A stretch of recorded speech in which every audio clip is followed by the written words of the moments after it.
दर्शक बंधु मेडिसिन ना आप खाऊना तो विष आप खाऊा मेडिसिन असली तो कारण विगत 3 वर्ष में ओडिशा रे 84 नकली मेडिसिन चिन्हट होती।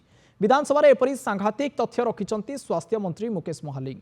गत 3 वर्ष में 13,052 नमूना परीक्षण बेले 84 मेडिसिन नकली चिन्हट होती। विगत 3 वर्ष में 107 मामला रुजु होता बेले 15 जन को गिरफ कर सेपरी गत 3 वर्ष में 3,462 चढ़ाऊ होती नकली मेडिसिन। तेज यह उत्तर गृह में स्वास्थ्य मंत्री मुकेश महालिंग रखिंट।